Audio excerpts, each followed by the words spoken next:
Thank you, Sandy, for that introduction. Well, that's very impressive.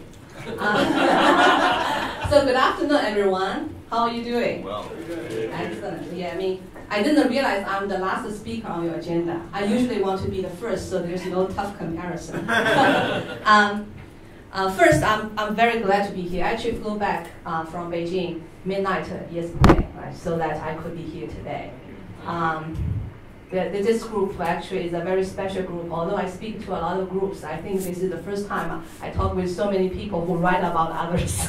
So I got to put my best act. A little bit about myself. I was born and raised in Shanghai, so I'm a native here. I'm the first generation of the one-child policy, and I'm married to a one child. So you can imagine how many grandparents my daughter has, and how busy the weekends is, right? So I think my generation sort of grew up with how China opened up to the world, right? So you saw a lot of change with this country. I still remember when I was in college, getting a visa to the United States is a big deal. Right? It's a big deal. You see people waiting long line out of the embassy. And everybody came out of the embassy, people sort of look at them, see whether they are smiling or they, So things changed so much, right? Things changed so much in the last 3 decades. So when I graduated from Fudan University, I actually graduated from this school. So when I realized you guys picked this location, I said, yeah, of course, I want to come back. I want to come back. So when I graduated from the school, there's an opportunity to go to the United States, and I grabbed it. Right? So and I took my MBA degrees there, and then that's where I joined IBM. Small things is when I was living in New York City, actually 9/11 happened that year, right? That's 2011. So I also lived through the dot-com bubble in the United States. I guess the machine decided that my voice is loud enough. That's fine. You guys can. Wait, did I touch somewhere I should not? Maybe, I'm not sure. Okay, but let's try it again. So I joined IBM actually as an intern, right, during my MBA degrees. At that time, I joined in marketing. Looking at the global opportunities for IBM and the competition, etc., more in the research side. In 2004, my husband decided that he wanted to come back to Shanghai, and we relocated back. He's a lawyer, by the way. So we came back. I joined IBM Asia Pacific. At that time, IBM just decided to move the Asia Pacific headquarters from Japan to China. Right, so we actually decided to put Shanghai as the headquarters places in Jingmao. You guys might pass that in the Lujiazui area, right, in the Jingmao area, near the Bund. So I was actually among the very first marketing professional living in Shanghai, working for Asia Pacific, right? So there, and a couple of years down the road, I'm pretty successful, quite happy with where I am. But there's deep down there, you feel like as a Chinese, you never really work for IBM China, right? You never. So. There was this yearning that I want to see the real China, and I raised my hand when the opportunity is to join the China group. I joined the China group. So at that time, IBM is expanding geographically. So what we called geo-expansion, right? It used to be we were very strong in the metro city, Beijing, Shanghai, Shenzhen, Hong Kong, Taipei. We said, no, there are so many tier 2, tier 3 cities, like the Suzhou you guys went, right? They are economically growing so fast. We got to put our people there, right? So little did I know, when I raised my hand, they put me in the geo-expansion team. So instead of flying to New York City, now I started going to Nanjing, Suzhou, Hangzhou, right, through all the trains. So it was interesting experiences. And the long story short, why I'm able to stand up here, because there are so many brilliant persons in China, right? And IBM China certainly is one of the role models with a lot of talent. Is, as luck will have it, 5 years ago, I got a call from the HR team, and the HR team said, our chairman at that time, Mr. Henry Chow, wants to pick one person as his last executive assistant before he retired. Right? So EA program is a talent development program within IBM. Basically, it's picking some young talent and shadow the chairman for a couple months. right? Sort of as the mentee, etc. You can watch how he runs the company, etc. It's also, to me, looking back, this is also an interview for a couple months, right?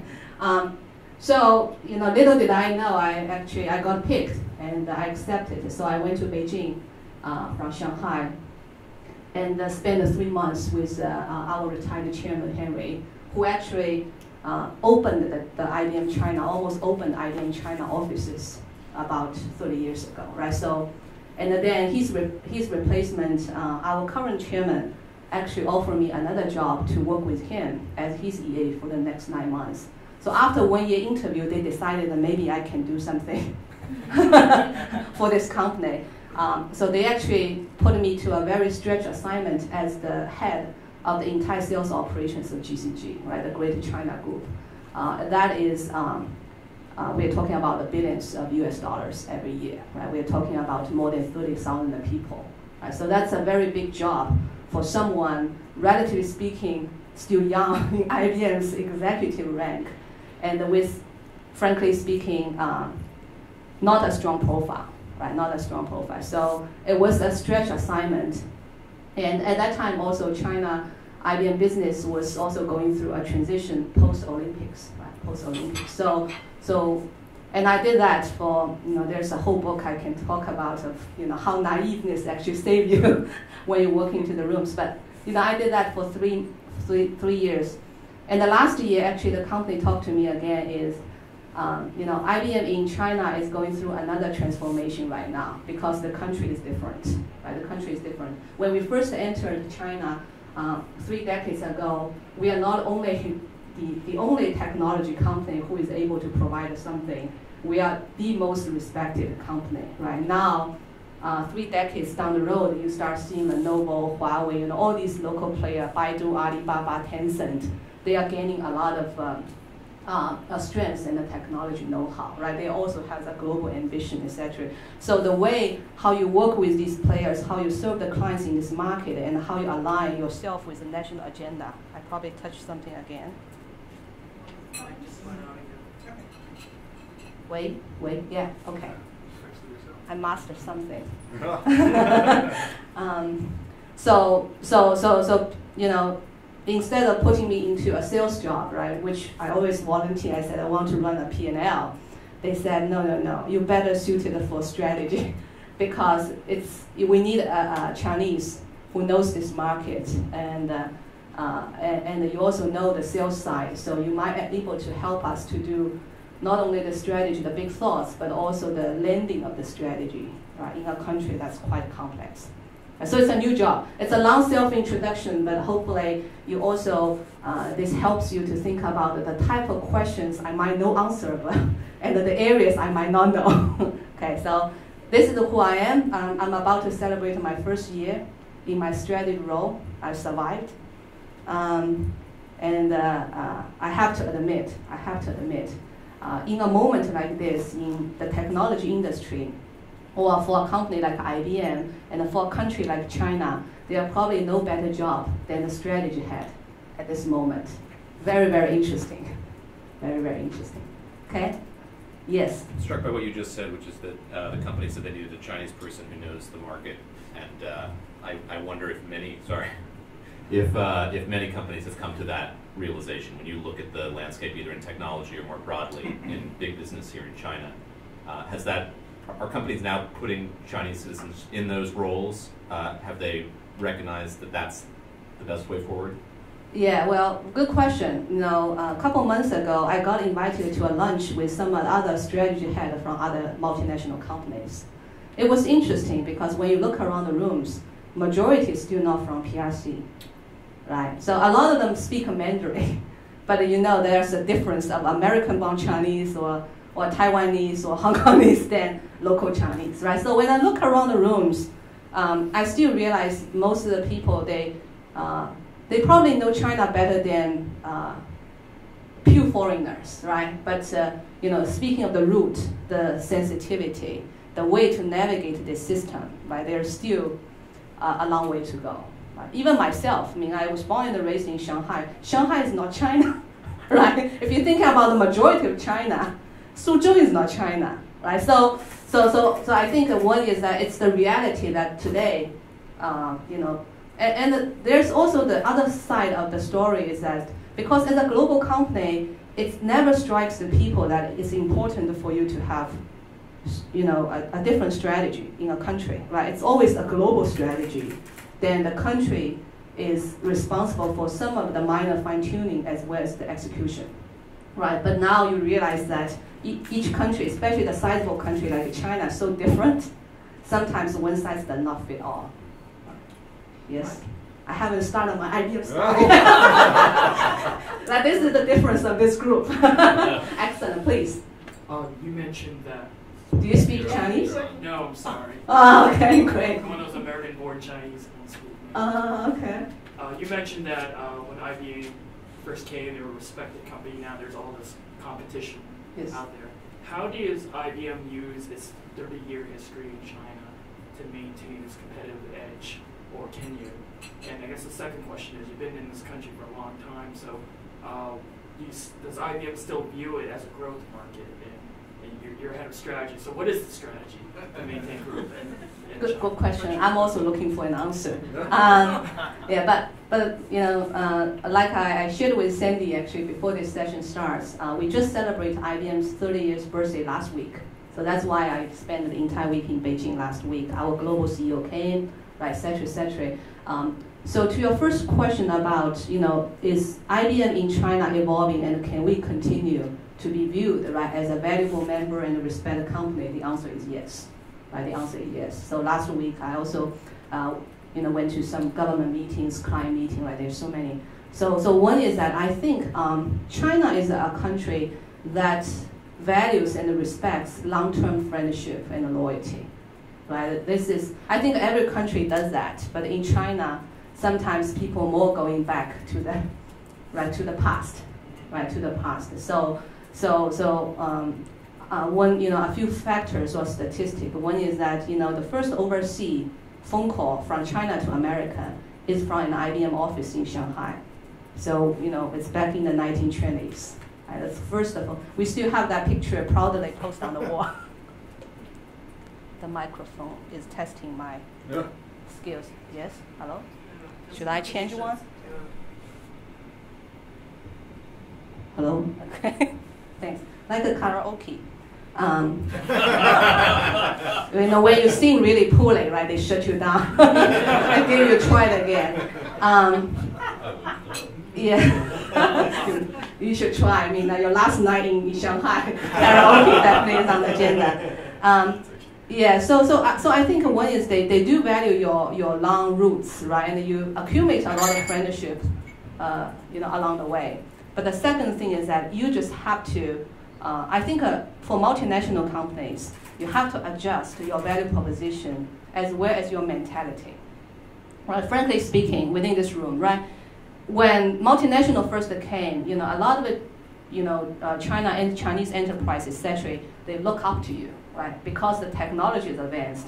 The way you run company is different. Right, the people look more professional. You even speak English, right? So there are so many reasons that people actually put a lot of premium on your branding, right, etc. Nowadays, because China is much more open-minded, has been in the global game for a long while, right? So a lot of times, if you continue to think that, it's easy to impress the audience, then you are in the wrong game, right? And sometimes, when I look at some of the speech, sometimes my part-time job is speech writer, right? They look at me, they say, hey, Ken, take a look at this speech to the Chinese audience. Do you think that's appropriate? And I always say, try to flatter the audience a little bit. Right? Say, I'm very glad to be here. You guys have, a lot of leading brands. So you start seeing the building of the self-confidence here. And this is how, a company, a branding, a value proposition also need to subtly adjust to, right? Adjust to.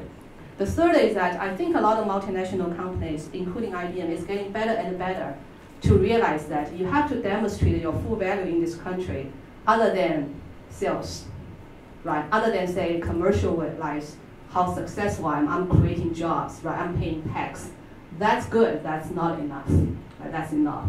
So last week when we talked to the audience, probably 500 people in the audience, and we also met another 500 during the dinner. What we say is that we are moving into China Chapter 2, right? So in China Chapter 1, the 30 years, IBM always being the first to introduce new capability in this market.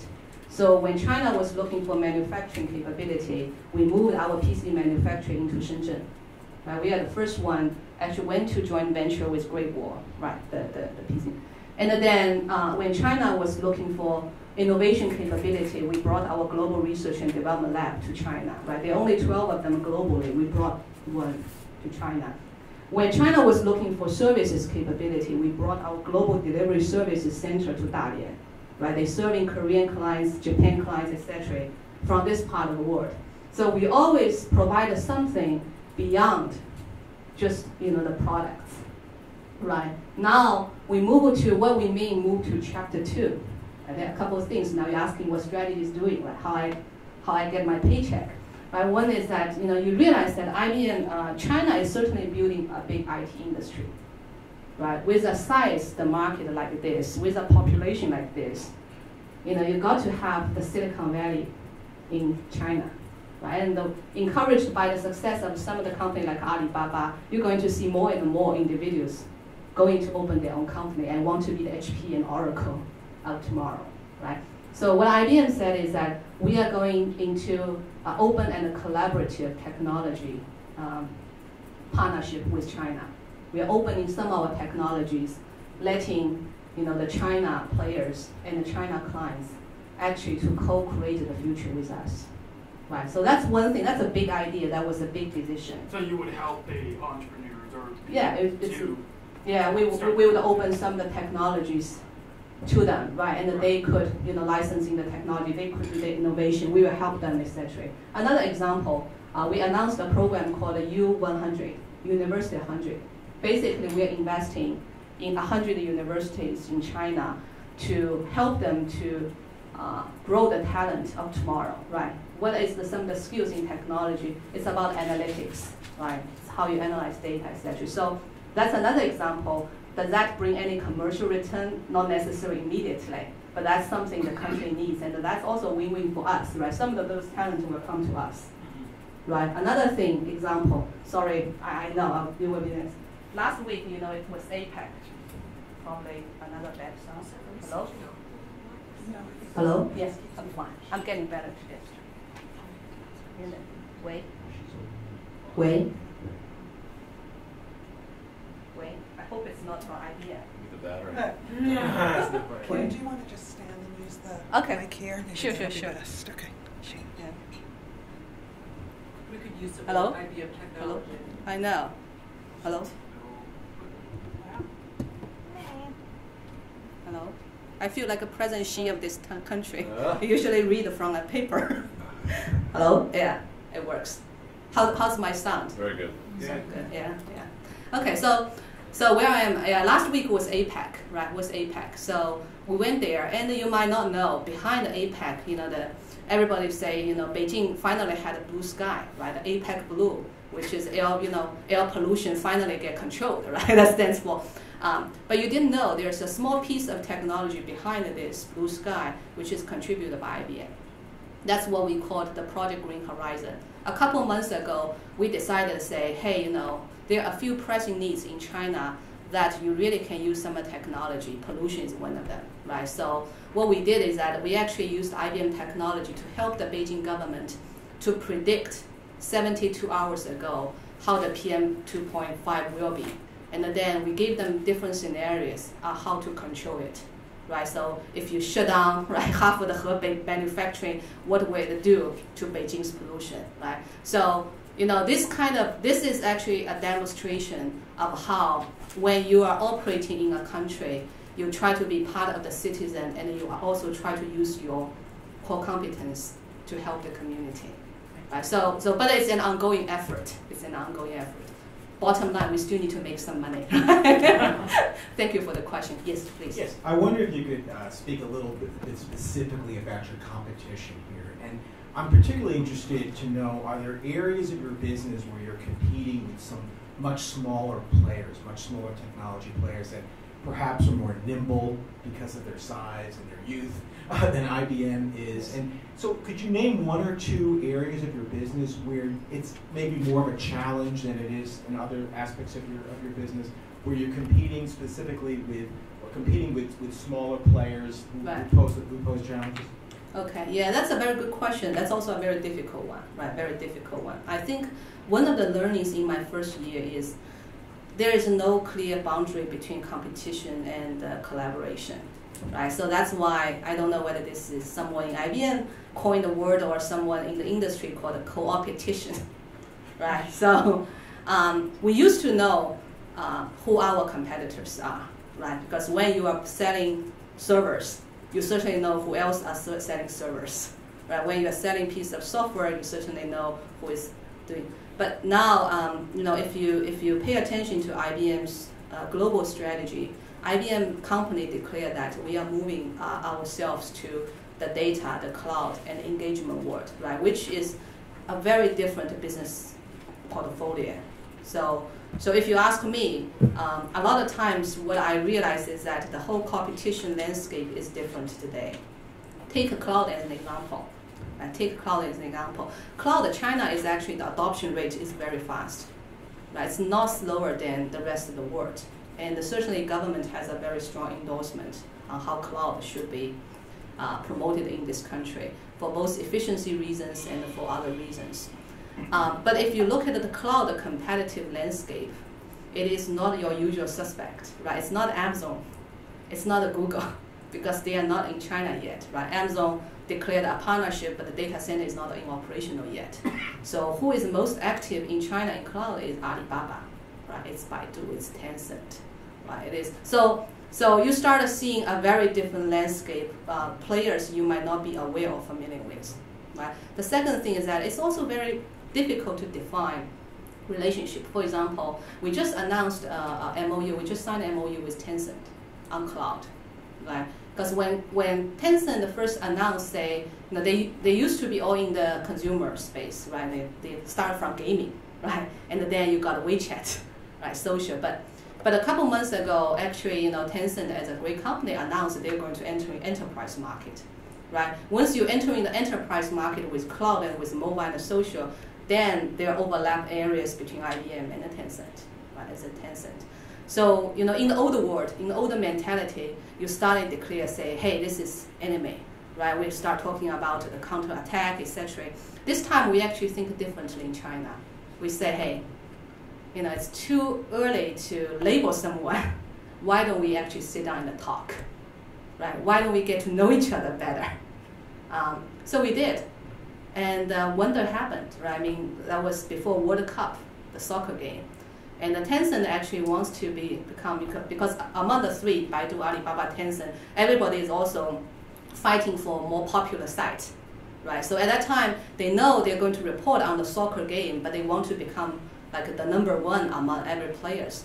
So they actually work with IBM to using IBM, the analytic technology behind those data, and starting giving sort of prediction on who will win, who is the best players, what their fan group will look like. So there was the first time actually IBM and Tencent work on something. That was an experience for both parties to get to know each other. And that led to the MOU I just mentioned that we signed a couple of weeks ago. But of course, like any relationship, right? Today, we are partnering. That doesn't mean down the road there's no competition, right? There's no competition. So 1 year down the road, you can ask me this question again. I might give you some very specific names we want to kill right now. Right now in this new world, to me, if you ask Kim, everybody is a possible candidate for partnership. Yeah. It's a related. Please. Yeah. Right. Yeah, you helped me to facilitate. Okay. Thanks. Hi. Yes. So throughout the week, we've heard from a lot of different speakers who have characterized what's going on here in China over the last 20 years. Yeah. They described a kind of a gold rush mentality, 11 double-digit % growth, and now it's down to 7. Right. Do you feel like this is a sustainable change? I'm wondering from a macroeconomic sense what your opinion is on what's going on here, if it's sustainable, or if you think that it is more like a gold rush and everyone has to be careful. Yeah, I mean, I think these are all just internal sharing, right? This is not for media or press, right? So I know how comfortable I am. Actually, this is on the record. Oh, this is on the record. So will someone write articles about this or blogs or? Possibly when we go home. Yes. Oh, okay. Wow, I didn't know that. Okay. Oh, I apologize. No. It was made note to you earlier. Could be yeah in one of the emails and I forgot. So. I don't think you've said anything that it was. Okay, yeah. Yeah, no, I usually pretty good at that. Yeah, so I think that's a very good question. So it's personal opinion, okay? Personal opinion. First, I think what I liked about United States when I first went to your country, right? I think most of you come from United States is, there is a diversity of interest and the lifestyle in that country, right? I mean, the past 2 decades or 3 decades, I mean, in Shanghai at least, the value system is very consistent for everyone, right? Or the objective of life is, can you move into a big apartment? Or can you live in a better location? How is your salary, right? Is your kids going to piano lessons or something? So I think there's a lot of things that the value too much probably around the monetary side, right? The monetary side. So I think why I say I like New York and I like a lot of things that the more mature the market represents is that they allowed the essence of the society allows a very different style, right? Different lifestyle, and also it goes back to the well-being of the citizens. Each individual has a choice, right? Has a choice. So I think back to your question personally, if you ask me. First, the growth rate, double-digit growth rate, when you're a small base, it's always more achievable, right? When you reach the scale of today, nobody can sustain that kind of growth rate, right? Growth rate. It's also dangerous if you want to continue to do that. There are pros and cons when you, right? So I think that the trend, the trend is definitely right, is to put that in a secondary or as a direction or reference, but more putting back to, is this economy actually strong, sustainable? Do you really have the foundation? Like, do you have the leading enterprise who can compete globally? Are your citizens, are your people really happy, right? So I think answer your first question, you ask my opinion, it won't, and it doesn't matter, right? It doesn't matter. I think what matters more, I graduated actually from the economics school of Fudan University. So I almost become a professor if I didn't go to the United States. Maybe not professor, but definitely I would be a teacher in economics. I think what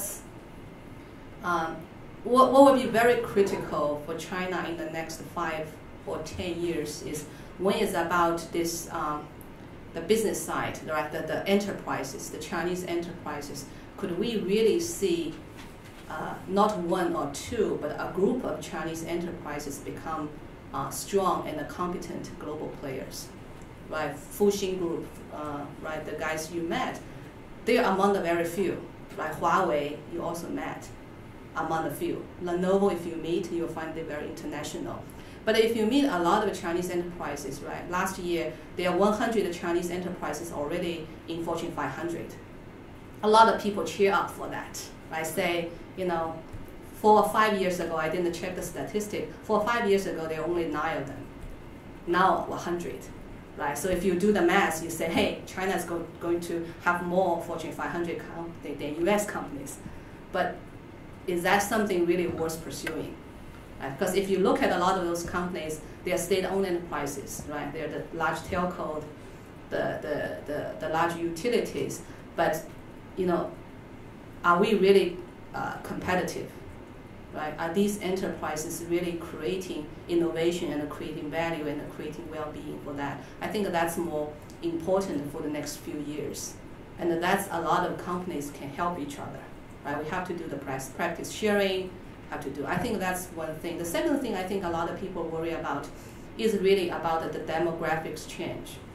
Right? Because in China, you start seeing this Asian population goes up.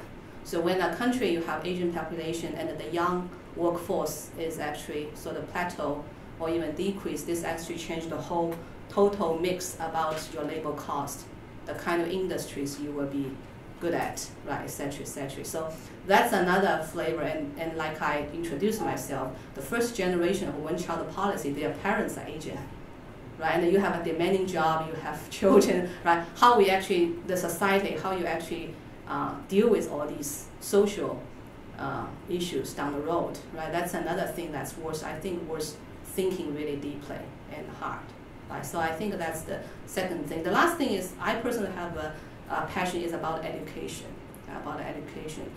frankly speaking, eventually, about the future is always in the education system, right? The kind of notion, the kind of skills, the kind of people you actually grow those kids with along the way, right? I have the privilege of comparing, the Chinese education system and U.S. education system. Not all of them, majority of Chinese don't, right? So today I actually can speak to you in English, right? I sort of can answer some of your questions is because I get trained.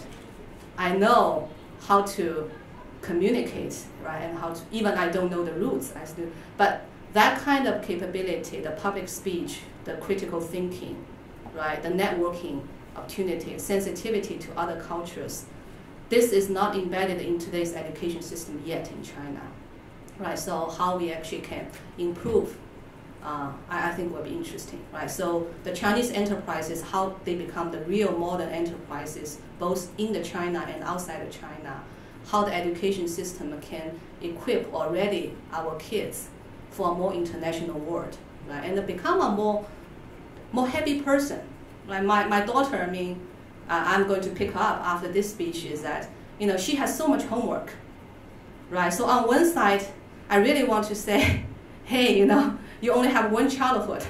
Go play.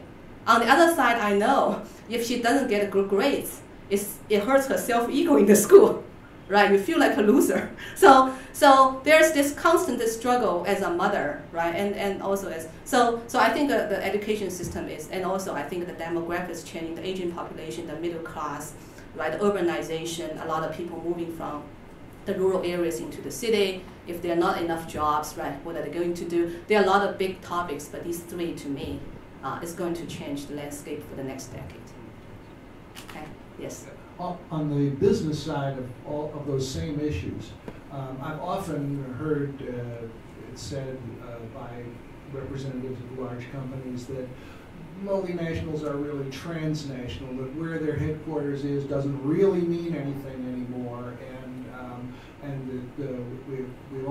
we all, whoever he's talking to, have to grow up and accept that a Chinese company operating in Europe isn't really a Chinese company, or that a very large U.S. company operating in China is not really an American company. Now, I know one thing. I know that America has not grown up that much, that we still recognize where the headquarters is as being the most important thing about a company in terms of how to approach it.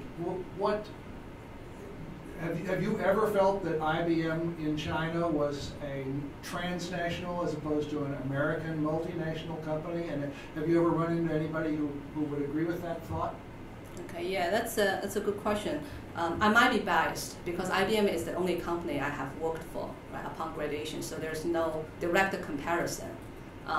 But if you ask me on the spot, I think IBM is pretty international, right, in my eyes. Maybe because it has been in China for 30 years. So if you look at the leadership team, right, our CEO is from Taiwan. So since we overseeing Greater China groups, right, it's makes sense. And if you look at the leadership team, there are a lot of senior leaders coming from China, from Hong Kong, right, from Taiwan, etc. So I think if you look at the percentage of the Greater China Group locals in the top rank, the percentage is very high, right? It's very high.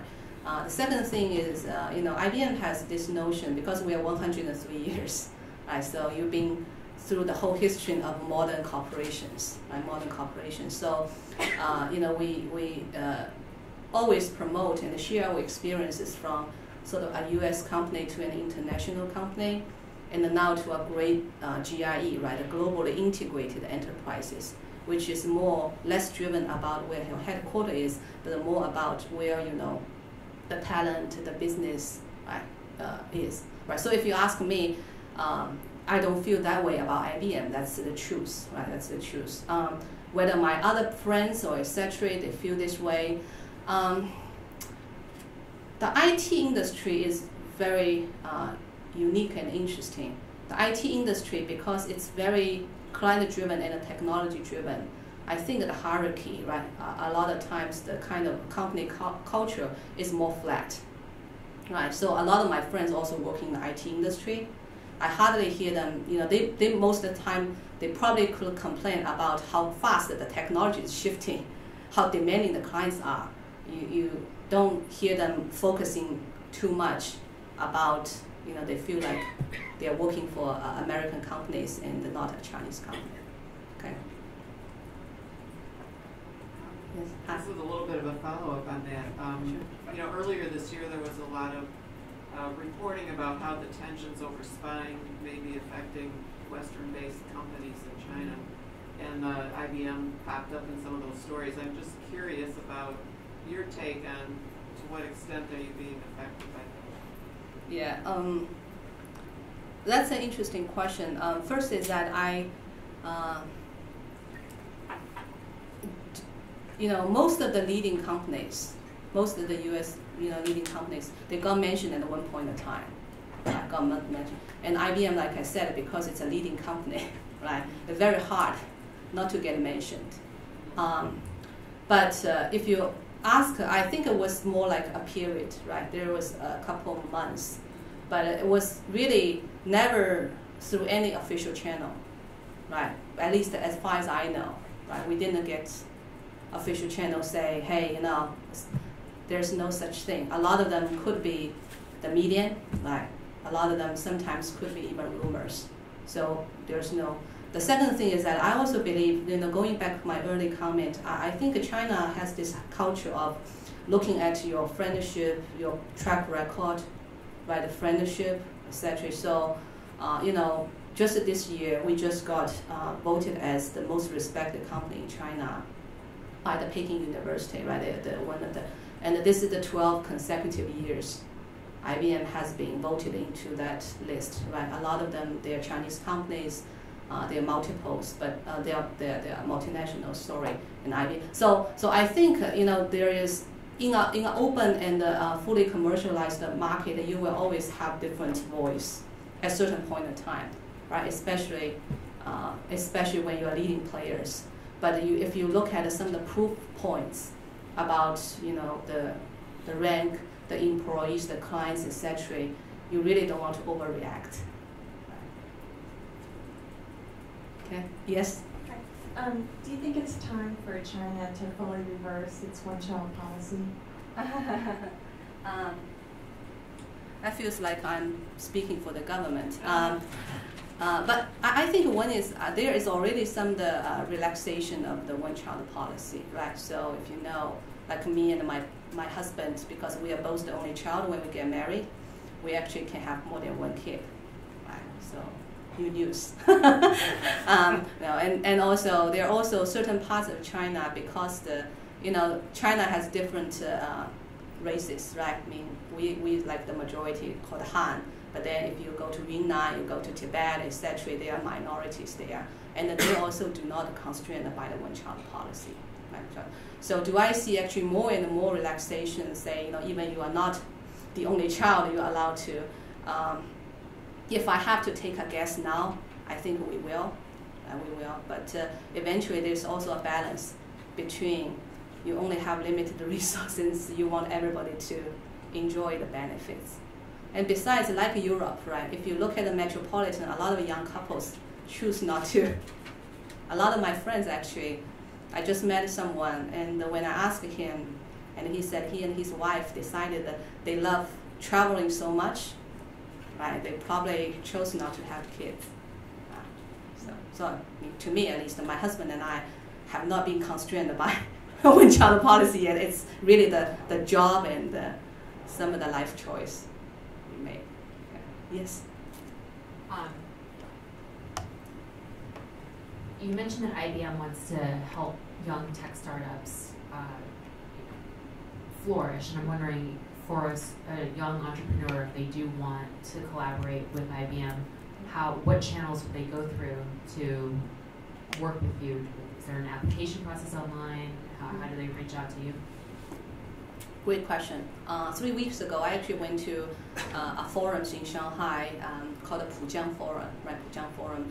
I'm invited to sit on a panel talking about exactly the young entrepreneurship in China and how big Fortune 500 company want to work with them and support them, right? So IBM actually has a group called the VC Group, right? It's headquartered in United States, but it has offices and representative in other countries.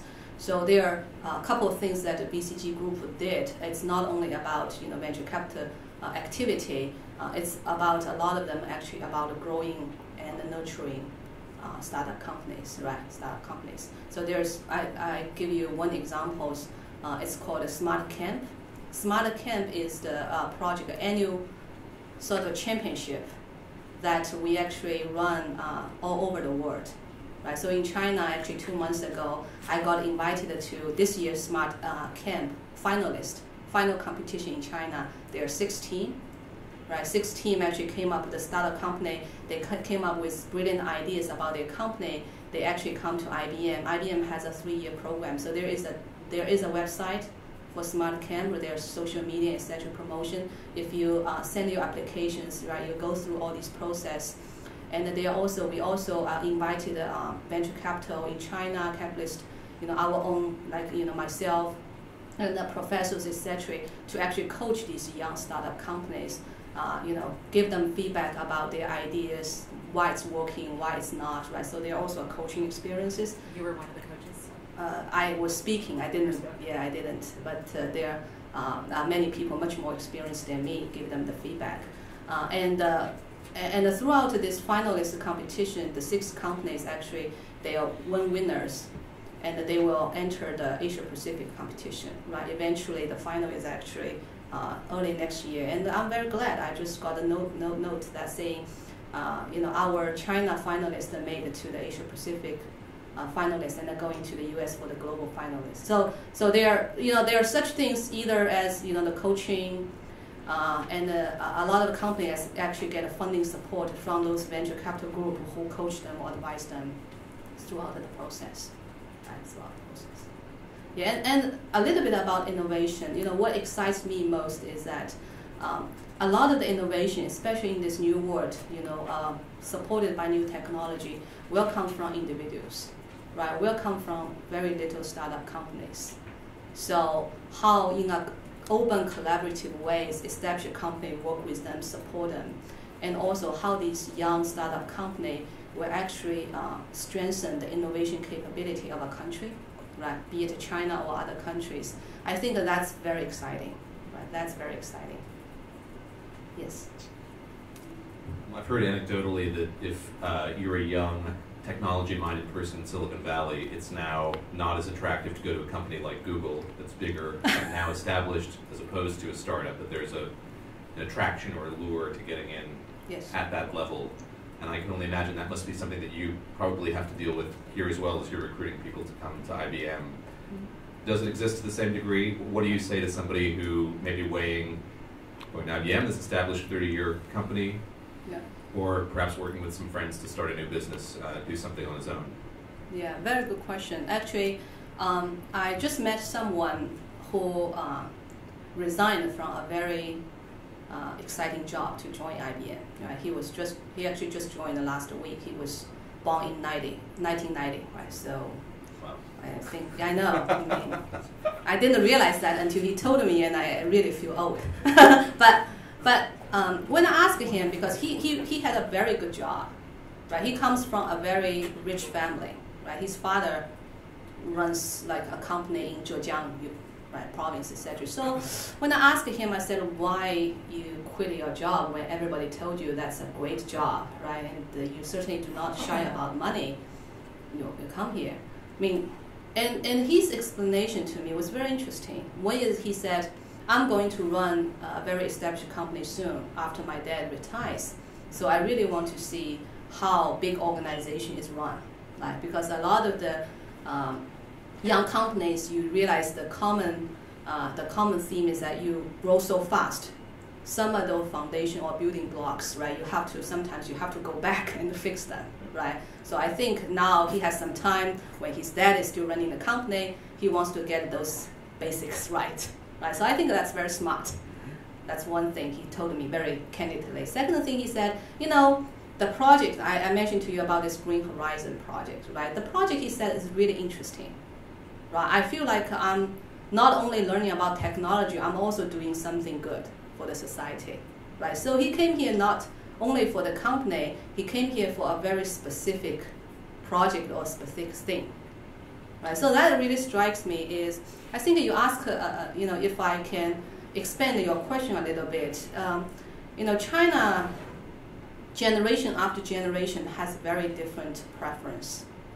Right? I was born in 1970s, right? So in my generations, because our parents are the ones went through a lot, right? So and both dual income family, right? You didn't have stay-at-home mom at that time, right? So you grew up. And your value system or your notion a lot is about study really hard, right? Get to the first grade, go to a good college, get good income. So that's why when we chose our major, my husband would choose lawyer because, right, law is booming, and I would choose finance, right? Because that's almost a guarantee, right? Middle class type of major, right? So that's our generation. And then, my cousin who was born in 1980s. They're a little bit different, right? Because their parents obviously also went through some of those cultural evolution, etc. Some of them actually didn't finish the school, right? But again, they didn't have that much urge because a lot of parents were supportive, right? When in my generation, some of them all still have siblings, right? If you were born in 1980s, by default you're the only child, right? So people feel less financial burden maybe because you have 4 parents supporting you, but then in the same time you also feel like a lot of things you missed a good time, right? If you look at those people in 90s, they were born almost like all the kids all over the world. They get internet, they get access to iPad, internet, and mobile. All the new technology come to them almost the same time, right? And their parents also has the financial capability to support a lot of their diverse interests. Right? I mean, the young man I met, her dad sent him to all the boarding school, etc. of the world. Right? So he get exposed to the world's best in a very early stage. You could hardly tell he is from Zhejiang. Right? So I think when you look at China and like you said, when you look at how you're going to attract talent, you have to realize this is also not one value proposition for one generation. It's a different thing. Okay. I'm sweating. This is a tough crowd. So yes. Throughout the week we went to Suzhou, yeah. Suzhou, and met with executives from Eurocrane, and the CEO is a female CEO. Okay. And we have the pleasure of your company today. Wondering if you're seeing that as a trend, more women in positions of corporate authority, and if Chinese culture is more accepting of that now, or even if it encourages it now. And you talk about the atmosphere. Yeah, well, I might be biased again, given that my agenda. But it's a very timely question. I actually, I was in Beijing, I said earlier this week. There was a Working Mother Media have this annual conference talking about the advancement of women, right? So I went to that big conference with probably hundreds of other women. I was invited to sort of facilitate a discussion around the female leadership. There are a couple of men also in the rooms. I don't know why they're there. Maybe spies. I'm just kidding. But because I don't want anyone to write that. Yeah, I certainly wish there's no articles out of this session. But if you ask me, ironically, when I first went to the United States, I always thought that China, I never realized how liberal actually China is in terms of a female, career woman. Right? I mean, the reason why I said so is that, when I had my daughter, right, my firstborn, a lot of the assumption sometimes is I'm going to stay at home for a few years to raise the kids. Right? It didn't strike to me at all when I'm in China because everybody is dual income. It's because financially you need a dual income. It's also because there are a lot of working mother around you.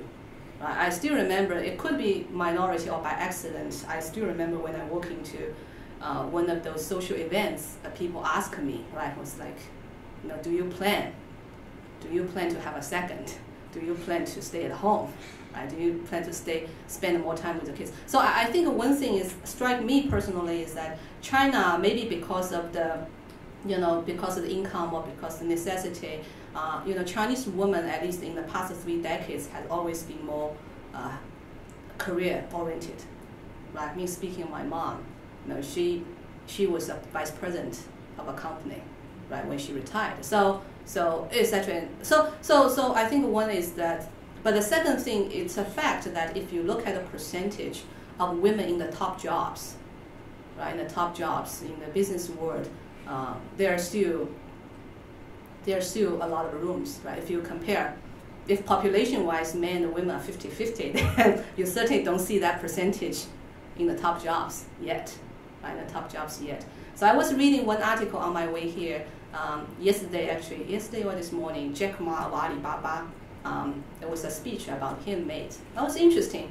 It's a long speech, right? So I sort of glanced through this, and there's one line he talked about women leadership in the future, and I think that also answers some of your question. He said, at least in this new technology world, a lot of things is about client experiences.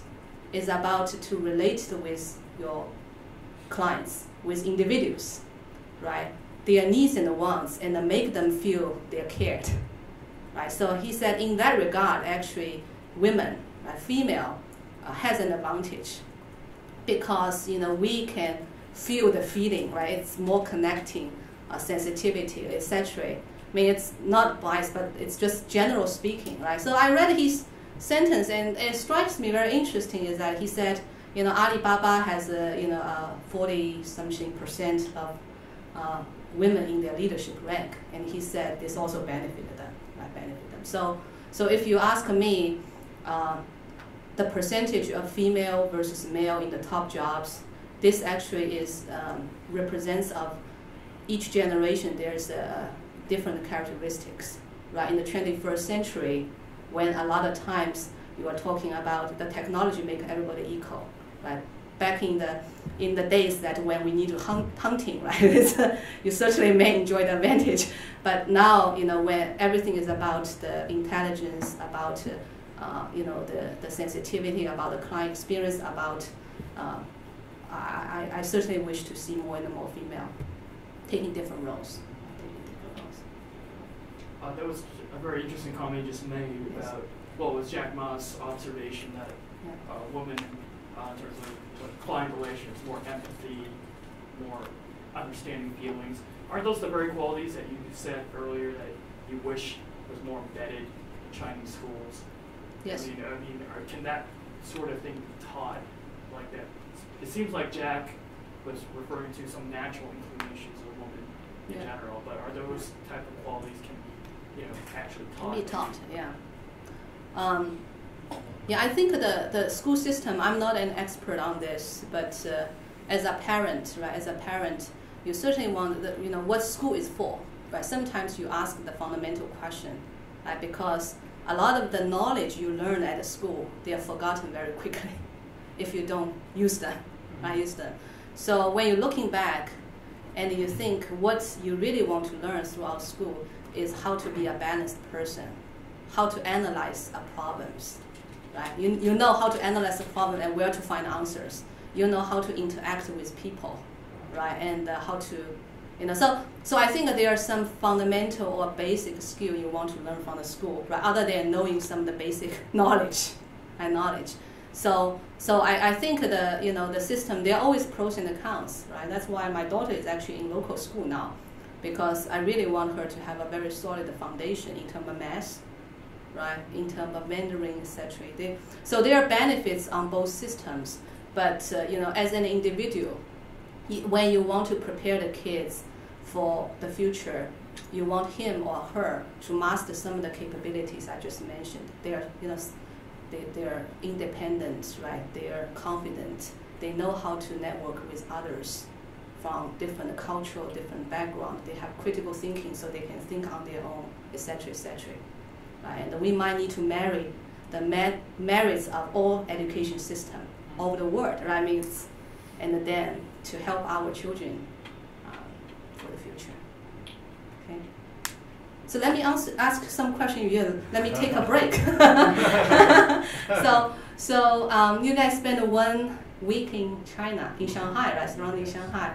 You like it? Yes. Excellent. How many of you actually, this is the first trip to China? Oh, all of us. Wow. Oh, except you have been here. Wow. First trip to China. So if you give China an advice or observation of the next 5 years, which is the one thing you think this country needs to get right? Is there environment pollution? Environment pollution. Okay. Yes. Finance and debt. It looks to me. I've been harping on this theme today, but they're tired of hearing it. It looks to me like this economy is way overbuilt and way over leveraged and has serious possibilities of bust after China weathered the 08 boom, bust of the boom in 08, but I'm not sure that they did anything more than postpone it. Yeah, sure. I have a couple of observations. One was what we were just talking about in terms of not just education, but in terms of entrepreneurial spirit. We've had at least one speaker who seemed to divorce the concept of creativity from innovation, which I don't see how that's possible, really. So what you're essentially doing without creativity is just copying someone else, right? And that was the thing about Japan, it was that they were able to copy certain American concepts and just do it better. You know? So I thought that was striking. Those qualities that you mentioned, I also think are important to embed them in the education system. They would come out in terms of, okay, you know how to do math and science, great, but how do you critical thinking and creativity, and also how that meshes with how this even meshes with the Great Firewall, with state censorship. It seems like to fully unleash the creative powers of your population, it seems to me that you would require a certain amount of personal freedom to do so. And the second point I wanted to make was this: we've been reading a lot about this growing wave of, at least I have, of Chinese nationalism. Right? So it seems like my entire week here, I've seen it both ways. I've seen it that China needs the outside world. China. The venture capital system was the greatest thing that they imported from the United States. We send our kids to the United States. But then we see just sort of like talk about the decay of the American political system, where you've had your day in the sun, and China is going to take its rightful place among the new global powers. So it's this sort of weird sort of juxtaposition of nationalism, and which is not necessarily I equate with confidence. I think confidence is a quiet sort of thing that you just simply know, but it seems like there's a lot of outward bursts of patriotism, nationalism. So, sorry, that was rambling, but those are just my impressions. Yeah. Thanks for sharing. Thank you. The finance, I agree with you also. The debt. What I'm struck by from this whole week is I'm amazed at the economic energy that this country unleashed. 10 years ago, 20 years ago, whatever the sort of moment was when the critical mass came together, and it just strikes me that there have been other countries that were also fast growing that haven't managed to do what China has been doing now for at least 2 or 3 decades.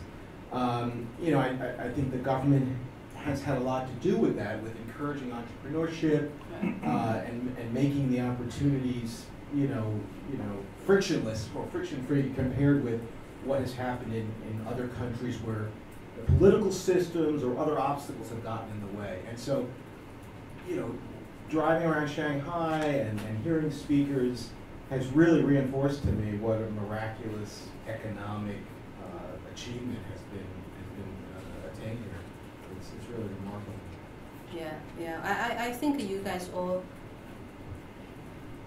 teach me something. Right? I mean, sometimes it's always beneficial to have an outside-in view, right? To learn about what others observe this country. I certainly grew up here. Right? I love this country.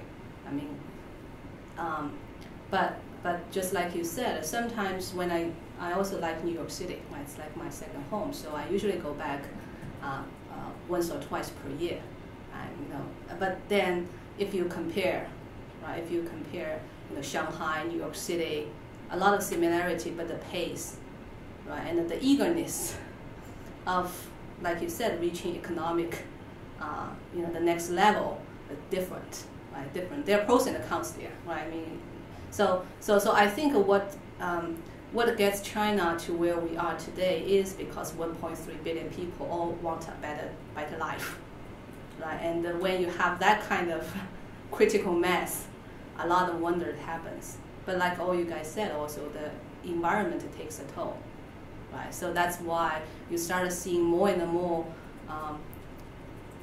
emphasis and more and more government policy is actually centering around that, right? How to actually the water, right? The air, right? The food, etc. Everything. Now you're back to the sustainable model. Now you're back to the sustainable. I was with one of my Korean colleagues early this week, and he was telling me, I'm sure he was trying to give me a good day or something. He said, it just strikes me when I was having my bowl of noodle that morning. He said, when I look at the noodle bowl, it was made in China, right? Because China invented porcelain. And he said, when I look at the noodle, it also invented by China. I look at chopstick.